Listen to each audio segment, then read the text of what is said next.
अल्लाह के दरबार में जा रहा हूँ, कहीं गुस्ताखी ना हो जाए कि अल्लाह ताला मुझे मुस्तरद न कर दे।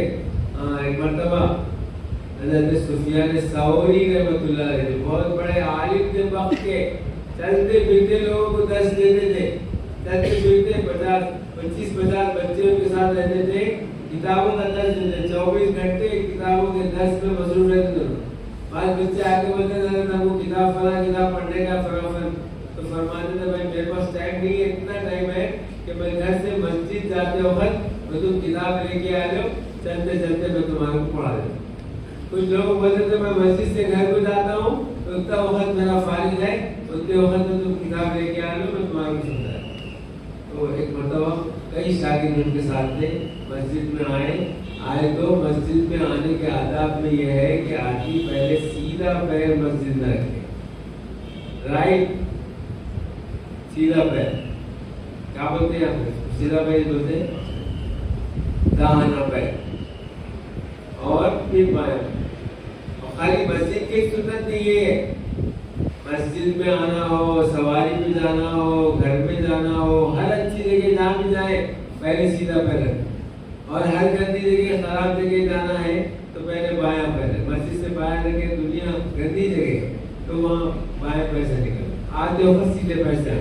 तो हज़रत सुफियान सौरी रहमतुल्लाह अलैह अंदर आए और बच्चों को पढ़ा रहे थे, बेख्याली में बायां पैर पहले रख दिए मस्जिद में, तो जो अल्लाह के मुकर्रम बंदे होते हैं उनकी पकड़ में बेइज्जती हो जाती। आवाज आई अल्लाह की तरफ से, अरे बैल हमारे दरबार में हाजिर होने के आदाब नहीं मालूम, सीधे पैर से आया करते हैं। गिर गए वहीं बेहोश हो गए, बेहोश आया तो बहुत अल्लाह में से माफी तला दीजिए। अल्लाह ने उनको बैल का सौर अरबी ज़बान में बैल को कहते हैं, तो अपने नाम के साथ उन्होंने सौर लगाया। तो मेरे दोस्तों हम मस्जिद में आए तो मस्जिद में वज़ू करके आना, संभल के आना, दुआ पढ़ के आना, और क्या प्यारी दुआ मेरे दोस्तों मस्जिद में आने की। एक मर्तबा कबूल हो गई तो दुनिया आखिरत सब काम बन जाए। अल्लाहुम्मा फ़्तह ली अब्वाब रहमतिक, ऐ अल्लाह मेरे लिए अपने रहमत के सारे दरवाजे खोल दे। क्या प्यारी दुआ है, अल्लाह ताला हमें दुआ की तौफीक अता फरमाए। ये दुआ पढ़ के बिस्मिल्लाह वस्सलातु वस्सलामु अला रसूलिल्लाह, ये दुआ पढ़ के मस्जिद में आए तो तबीयत यहाँ आए तो देखो आते ही दो रकात सलात तहियतुल मस्जिद पढ़ना है। मस्जिद के आदाब, मस्जिद का प्रोटोकॉल है ये कि आए तो 2 रकात नमाज पढ़ो, तहियतुल मस्जिद बोलते हैं।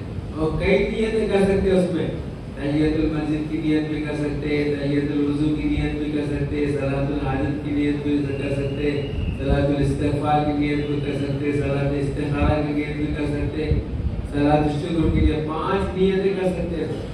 2 रकात नमाज पढ़ लेंगे, आज उठा के जो मांगोगे मिल जाएगा।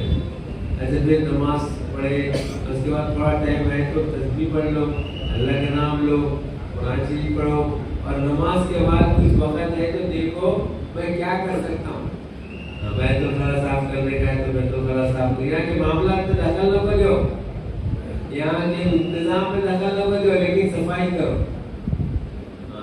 जाले है तो साफ कर दो, बैतुल खला साफ करने, बैतुल खला साफ करने की अगर तौफीक मिल गई अल्लाह के घर की तो तुम्हारे से ज्यादा खुशकिस्मत है। अल्लाह के घर की तौफीक सफाई, यहाँ कभी खुशबू ला के लगाओ, कभी इतर ला के लोगों में तस्लीम करो, कभी खुशबू ला के बांटो, जो काम तुम्हारे करने का है तो कर सकते वो करो, और कुछ पैसे भी दो खर्चे के वास्ते। हम लोग पैसे कितने देते मालूम है, वो डब्बे बेचते ना मस्जिद में टन बढ़ क्या हो जाता। परसों मैं हैदराबाद गया था, गाड़ी में बैठा तो मदीना होटल के पास हमारी गाड़ी ठहर गई, सिग्नल के पास एक फकीर आया तो मैं उसको 2 रुपये निकाल के दिया। तो बहुत गौर से देख रहा, मेरे से बड़ा फकीर की तरह तू बोल के बोला तो नहीं, मेरे दिल में यही बोल गया होगा 2 रुपये दिए। हम लोग अभी मस्जिद में 2 रुपये 5 रुपये टन बढ़ क्या आवाज है, आवाज अच्छी दिखती शायद, ये 2 रुपये की होंगी, इतने ही ज्यादा न कर सकते। 2 रुपए से क्या हो रहा है, 5 रुपए से क्या हो रहा है, मगर खुदा की शान देखो आप, वो 2-5 रुपए में अल्लाह ने कितनी शान से काम चलाते हैं। ये है बरकत, इसको बोलते बरकत। सब लोगों की तनख्वाहें बढ़ गई है, मौलवी मुल्लाओं की वही से 8,000, 9,000, 10,000, 12,000, उससे ज्यादा नहीं। अरे झाड़ने वाले की तनख्वाह है 40,000 रुपए, रोड झाड़ने वाले, और वो तामीर करने वाले की क्या तनख्वाह है, या क्या मिलता है ना, 8 तारीख 24,000 रुपए माना है। मदरसा पढ़ाने वाले उनकी 10,000 रुपए, 15,000, क्या तनख्वाह मदरसा 15, अब्बा बहुत ज्यादा रखा तुम्हारे। अरे क्या, मगर उसके बावजूद भी अल्लाह ने सारे काम चला दे रहे, बच्चे पढ़ रहे, इंजीनियर बन रहे, डॉक्टर बन रहे, आलिम बन रहे, घर भी बना रहा, हाँ, और कपड़े भी उसके ऐसे मजहब के कपड़े ऐसे, हाँ, मक्खी ने बैठे थे, मगर कोई काम अटकता नहीं। क्यों? अल्लाह ने बरकत अता, खुदा की बरकत शामिल यहाँ है। और ये इस वास्ते भी है कि इस लाइन में तनख्वाहें कम, इस वास्ते लिए ज्यादा भीड़ नहीं आना बोले, हाँ, ज्यादा भीड़ इधर नहीं आना बोल के है। अल्लाह ने सादगी में उसको छुपा के रखे, इस वास्ते कि दुनिया में तो सारे काम चल जाते। अब आम आदमी बीमार हुआ तो दवाखाना जाओ, टाइम ले, फीस भरो, टेस्टिंग कराओ, दवा लो। हमारे मुल्क में नहीं है, डॉक्टर साहब परेशान किए तो मैं डॉक्टर साहब को परसों फोन करा, मैं तबियत ऐसा अल्लाह का करा मैं ठीक हूँ, मैं कभी कभी तकलीफ हो गई तो फोन करता हूँ, तो उन्होंने आते कि कुमार साहब आप टाइम खराब होता है, आपको माइक कोरियन भेज दो बोल के फुकट फ्री के टेस्टिंग की जरूरत नहीं। अब आजकल टेस्टिंगों से तबियत घबराए करो, अगर आपके अंगूठे में दर्द हो रहा समझो गए तो डॉक्टर लिख देता, क्या लिखता, खून का टेस्ट कराओ, पैखाने का टेस्ट कराओ। अरे अंगूठे का तो पैखाने के टेस्ट की क्या जरूरत है, बोला जरूरत है क्या, नहीं वो उसकी जरूरत है, ये टेस्ट कराओ, वो टेस्ट कराओ, ये सब चीजें हमारे पीछे नहीं है। 2-5 रुपए की गोली ले लिए, कोई डॉक्टर की दवा ले लिए, हकीम की दवा ले लिए। एक हकीम साहब परसों मेरे को बोले, मन साहब मैं डॉक्टर हूँ और मेरे पास बहुत दवाएं रहती, आपको कुछ तकलीफ है तो बोलो मैं आपको बोला अल्लाह का करम है, मेरे को कोई तकलीफ नहीं है, अगर कोई तकलीफ नहीं तो मैं आपको मैं बोलता हूँ। बोले तो ढेर सारे गोलियां दवाएं ला के देते। ये काम हम लोग का इसी से रहता अल्लाह वालों। तो मस्जिद का काम तो अल्लाह ने चला ही देते हैं ऐसे। तो मैं ये अर्ज कर रहा था कि तुम मस्जिद में आओ तो बहुत डर के आओ, बहुत ज्यादा एहतियात के साथ आओ, आके यहाँ 2 रकात नमाज पढ़ो तहियतुल मस्जिद, और यहाँ कुछ सफाई सुथराई का इंतजाम करो, और यहाँ देखो कुछ जरूरत है तो अपने को सबसे बड़ा खुशकिस्मत समझो। हुजूर ने फरमाया ईमान की गवाही दे दो ऐसे आदमी के जो मस्जिद का खिदमत गुजार। हुजूर अकरम सल्लल्लाहु अलैहि वसल्लम के जमाने में एक खातून थी सहाबिया, वो हर जुमा को मस्जिद में खुशबू लाके लगाया करती और मस्जिद की सफाई सुथराई करती थी। उसका इंतकाल हो गया तो वह तो हवाली में रहती थी दूर जरा सा। सहाबा ने सोचा कहीं को रहमत देना हुजूर सल्लल्लाहु अलैहि वसल्लम को, इस वास्ते नहीं इत्तला में दे दिए, रहमत में दे दिए, उनका इंतकाल हुआ तो जनाजे की नमाज पढ़ के दफन हो गए। ताजे ने हुजूर सल्लल्लाहु अलैहि वसल्लम ने पूछा कि वो खातून नजर नहीं आ रही तो मस्जिद में सफाई करती थी, खुशबू लगाती थी, तो साहब ने उसके अजमेर उसका तंजरों में इंतकाल हो गया। और मैं अरे भाई मेरे को नहीं तुमने इतना दी, मैं उसकी जनाजे की नमाज में आता था, फिर आप उसके कब्र में तशरीफ ले गए और वहाँ जाके आपने फातिहा तो मस्जिद भाई आप बहुत खुशकिस्मत है। और भी है मस्जिद आए ना, एक ही मस्जिद एक ही है, अल्लाह से आबाद रहे। हाँ बहुत खूबसूरत बनी भी, तो ऐसे गजब की बनी, वाह वाह वाह, एक एक काम उसका देखने के लायक है। बैतुल खला भी अच्छे बने, तारखाने भी अच्छे साफ सुथरे हैं, वहाँ ढेले लगा लाके ऐसे बड़े बड़े ढेले लाके डालते थे लोग खाने में। इतना बड़े ढेले से क्या करता हूँ मैं समझ में नहीं आ रहा, इतना बड़ा ढेला। अब आजकल तो ढेलों की जरूरत नहीं, तो भाई हर मुसलमान का काम है इसे साफ सुथरा है, इसकी सफाई सुथराई कहीं जाला नजर आ रहा। हम एक मरतबा हजरत मौलाना साहब रहमतुल्लाह अलैह के साथ अरबनी गए थे, बहुत बड़े आलिम, अल्लाह ने बड़ा उनसे काम लिया है। इस जमाने के मुजद्दिद कुरान पाक को तजवीज से पढ़ने के सिलसिले में इस बर्रे आज़म हिंद पाक में अल्लाह मैंने उनसे जो काम लिया इस ज़माने का मुजद्दिदाना काम उन्होंने अंजाम दिया। अल्लाह उनकी कब्र को नूर से भरे। हम लोग एक मरतबा में परभनी में एक मस्जिद में गए, तो परभनी की मस्जिद में पुराने ज़माने की बनी हुई थी मस्जिद, उसमें वो था कमाने बनी हुई, वो कमानों में धूल पड़ी हुई थी। हज़रत ने फरमाया भाई, अरे भाई अल्लाह का घर है और ये धूल में सब हटा हुआ है, इसको साफ करना चाहिए। अपना रुमाल निकाला, बहुत शानदार रुमाल उनका लेके झटकने लगे, तो 100-200 आदमी साथ में थे, सब झटकना शुरू किया। 5 मिनट में पूरी मस्जिद साफ हो गई। तो हर शख्स ये सोचे भाई मस्जिद मेरे अल्लाह का घर, ये मेरे अल्लाह का घर है, इसे साफ सुथरा रहना चाहिए, इसमें गंदगी नहीं होना चाहिए और इसमें आवाज भी जोर से नहीं निकालना, पुकारना नहीं, कोई झगड़ा नहीं करना, कोई फितना नहीं करना। लोग नमाज पढ़े, टेलीफोन पे पहले से बंद करके आना, टेलीफोन के किस्म किस्म के घंटियां बज रहे, बाजे बज रहे, गाने बज रहे, और मुसलमान चलने दे उसको नहीं, वहां से बंद करके आओ, वहीं से उसका इंतजाम करके आओ। यहाँ घर में, अल्लाह के घर में घंटी नहीं बजेगी। अल्लाह के घर में दुनिया की बात नहीं होना। अगर फोन आ भी गया तो बाहर निकल के, बाहर दूर निकल के वहां जाके बात। अगर तस्वीर में बस कर दूंगा। सुना है बात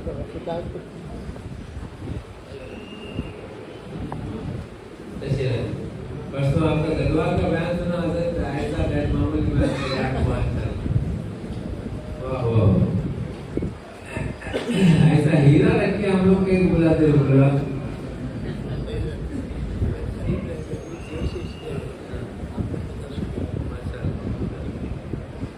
तो करेंगे इंशाल्लाह मस्जिद का आवाज। अपने घर में एक मस्जिद बनाओ, मेरी माँ बहन से गुजारिश है, अपने घर पे एक जगह बनाओ और उसको मस्जिद डिक्लेयर करो। माता खत रखो या जरा ऊंचा बना दो, चबूतरा या जो भी शक्ल होगी, मजानी मत बिछाओ, कुरान शरीफ रखो, वहाँ पे तस्वीर लटकाओ, बच्चों को भी नमाज पढ़ने जाओ और खुद भी नमाज पढ़ो। और आपकी दरख्वास्त है कि आप जब काम पे जाने लगे तो काम पे जाने से पहले वुजू करो, खाना खाओ, नाश्ता करो, सूरज से फारिग हो, वुजू करो, वुजू करके वो मस्जिद में 2 रकात नमाज पढ़ो और 2 रकात नमाज पढ़ के अल्लाह मियां से दुआ करो और 4-5 नियतें कर लो 2 रकात में। और 2 रकात में सलातुल हाजत की नियत भी कर लो, सलातुल शुक्र की नियत भी कर लो, सलातुल इस्तिग़फ़ार की नियत भी कर लो, इस्तिख़ारे की नियत भी कर लो और सलातुल इस्तिग़फ़ार की नियत भी कर लो और इस्तिग़फ़ार की नियत भी कर लो और सलातुल हाजत की नियत भी कर लो। ये तमाम नियतें करके नमाज पढ़ो। जहाँ जाओगे इंशाल्लाह मिट्टी उठाओगे, सोना बनेगा। और आप माओ बहनों से दरखास्त है तो मस्जिद में बैठ के आप लोग भी कुरान शरीफ पढ़ो, रोजाना कुरान शरीफ जोर से पढ़ो। घर में कोई शैतान, कोई जिन, कोई किसी का बुरा असर नहीं रहेगा।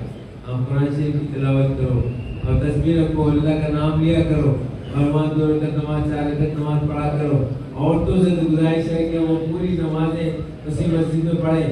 उनसे ये भी गुजारिश है कि अपने बच्चियों को नमाज पढ़ाएं और छोटे बच्चों को नमाज पढ़ाएं। जो बहुत छोटे हैं उनको मस्जिद में ना भेजो, शोर शराबा होता, बल्कि मस्जिद में, घर की मस्जिद में उनको नमाज पढ़ना सिखाओ, उनको आदी बनाओ नमाज का, अल्लाह का नाम लेने का आदी बनाओ। और कुछ भी परेशानी आई तो बच्चों से दुआ करो। हुजूर अकरम सल्लल्लाहु अलैहि वसल्लम ने फरमाया, दुआ अत्फाल उम्मती युस्तजाब मा लम युकारिबुज जुनूब, कि मेरी उम्मत के बच्चों की दुआएं कबूल होती हैं जब तक कि वो गुनाह न करें। तो माओ से दरखास्त है कि अपने बच्चों से घर के हालात के लिए, अब ये जो गजा में जुल्म चल रहा मुसलमानों पे, उसके वास्ते भी दुआ करो। ऐसे बहादुर लोग हैं, ऐसे नेक लोग हैं, वो कैसे लोग हैं, वो कैसा जिगर उनका है। बच्चे, माँ अपने बच्चे को लेके बोल रही कि अल्लाह तेरे दरबार में मेरा बच्चा शहीद हो गया, इसे कबूल फरमा। हज़रत खुंसा की तरह एक औरत के 4 बच्चे, चौहान भी, भाई भी, बेटा भी, बेटी भी, सब शहीद हो गए। और अल्लाह इसे कबूल फरमा दे मेरी तरफ।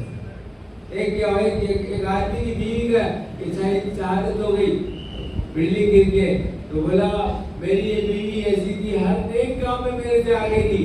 शहादत में चाह रहा था कि पहले मेरी हो, लेकिन मेरे से आगे निकल गई। और मेरे से पहले शहीद हो गए। ऐसे ईमान के जज्बा उनके अंदर है। अब वो डरने घबराने भी नहीं, डर घबरा तो वो दुश्मन रहा है। आज मुसलमानों को देखे तो पेट्रोलों में पेशाब कर ले रहे हो, पेट्रोलों में अगले रहे अपने। और मौलाना तकी उस्मानी साहब जैसा फरमाए कि अमेरिका में कोई खुदा नहीं है, लड़ो, बेचैनी से लड़े, और सारे हथियार, सारे औजार, सब चीजें दुश्मन के पास है, उनके पास कुछ भी नहीं है, खाने को भी नहीं है, रास्ते बने, आने जाने का सामान उसका भी रास्ता बन कर दिया दुश्मन ने। लेकिन उसके बावजूद ऐसे बेजिगरी के साथ कर रहे कि आप तकरीबन डिक्लेयर होने के, अल्लाह करेंगे डिक्लेयर हो जाए कि हम इनसे नहीं जी सकते, हम इनके सामने हथियार हमको डालना पड़ेगा। तो माओ बहनों से दरखास्त है कि अपने बच्चों को ऐसा बहादुर बनाओ, अल्लाह पे तवक्कुल करने वाला बनाओ, अल्लाह से लेने वाला बनाओ। हमारी माओ बहनों से दूसरी गुजारिश ये है कि आजकल कितना चल रहा, बच्चियां गैरों के साथ चली जाए, ये सब टेलीफोन की वजह से है। ये पहले तो टेलीविजन था, अब वो टेलीफोन में सब शैतान आ गया, बड़ा शैतान, खतरनाक शैतान आ गया।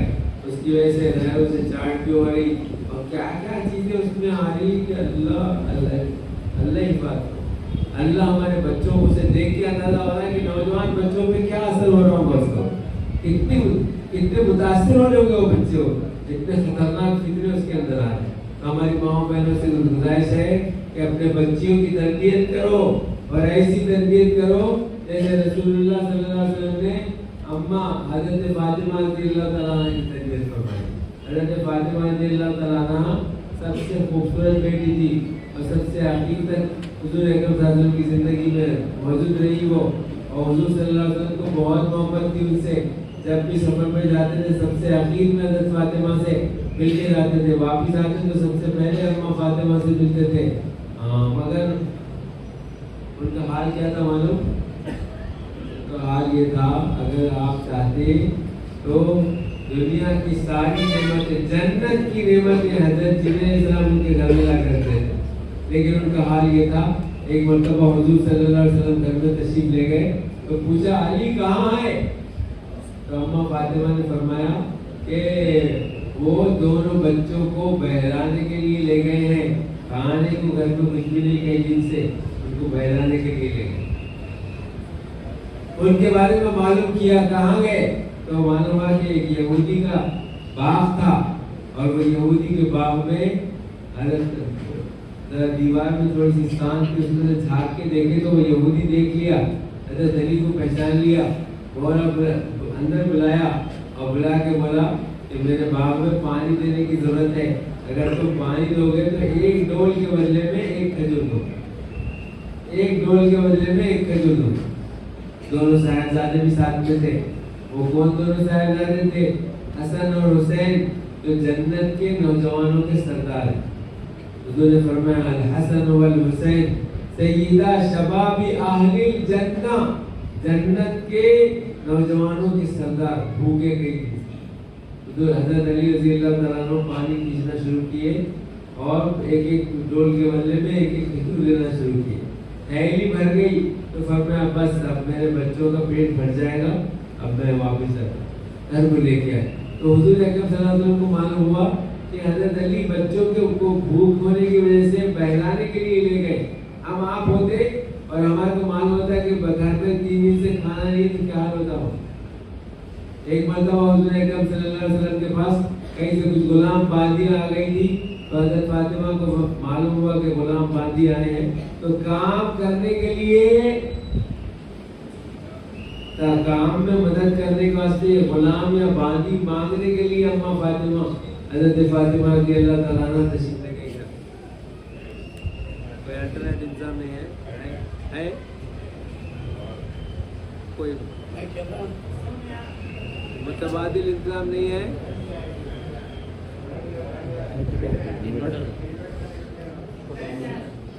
इन्वर्टर है शायद ना, माइक लगा छोटा भाई।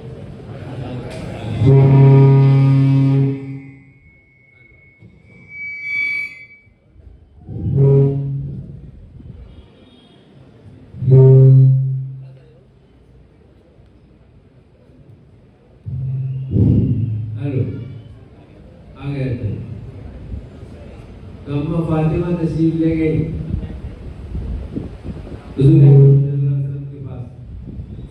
आप मसरूफ थे, वापस आ गए, बोल नहीं सके शर्म के मारे।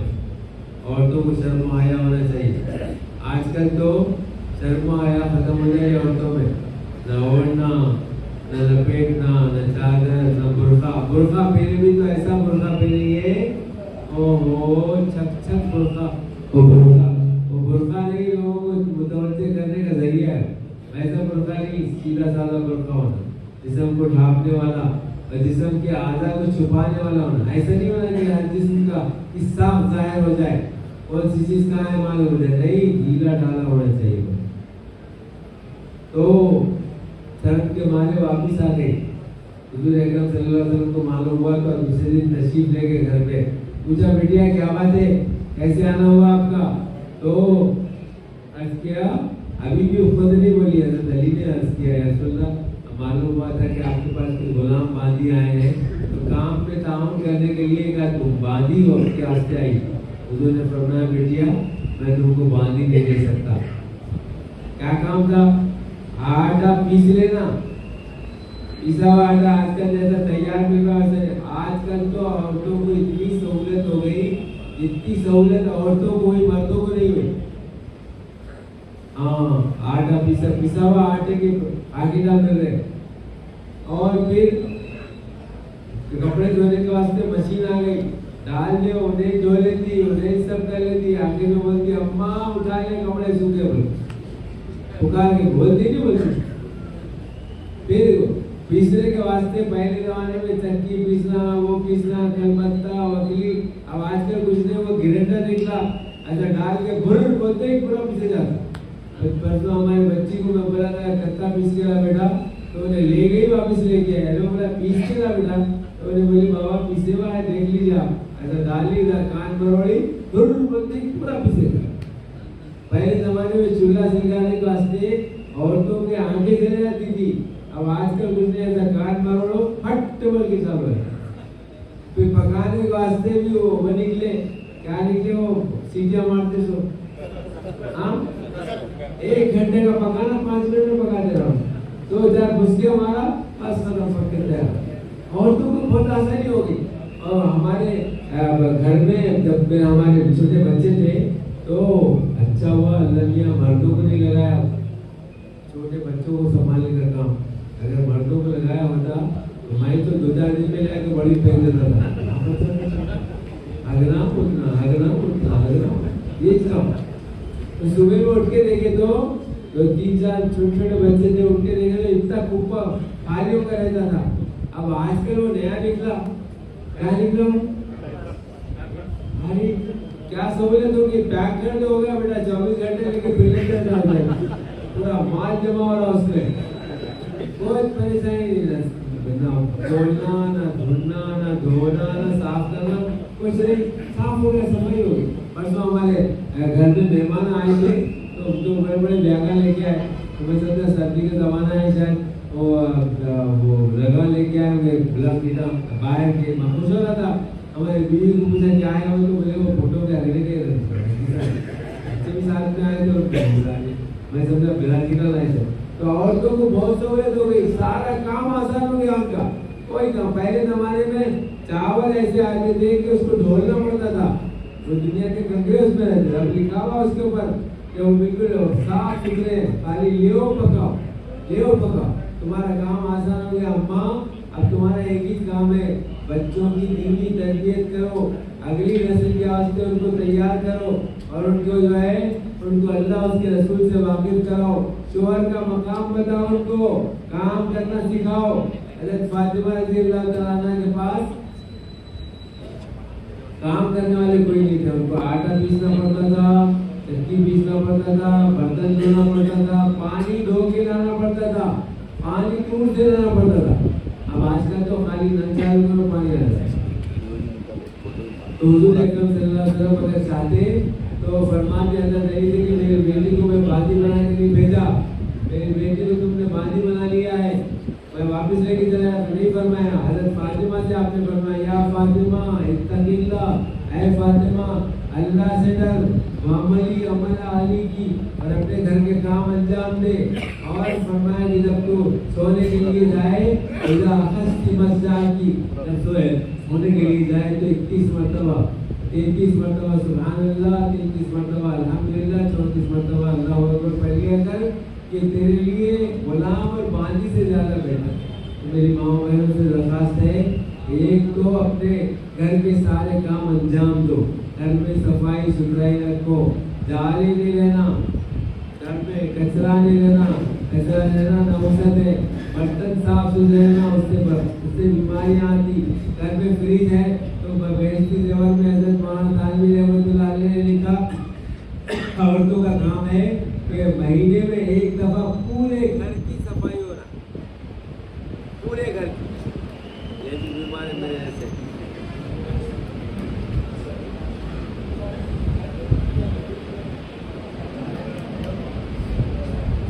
जलसा करे तो सबसे अच्छा वाला माइक लाना, माइक पे डिपेंड है जलसे की कार्रवाई।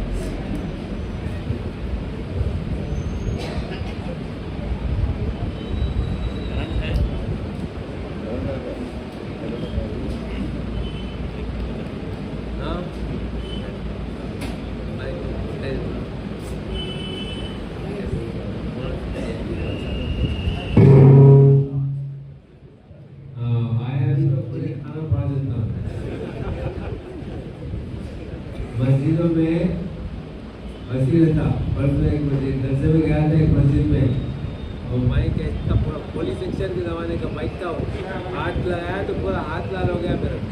अरे मैं बोला मस्जिद वाले इतने बड़े बड़े पैसे वाले लोग आए, नया मॉडर्न माइक लेके आओ। आजकल तो ऐसे अच्छे सेंसिटिव माइक आ रहे हैं कि पूरी आवाज़ दूर से खींच ले रहे और उसको घुस के बोलना पड़ा पूरा। तो इस वास्ते मस्जिद में अच्छे से अच्छे माइक लगाओ। गया हाँ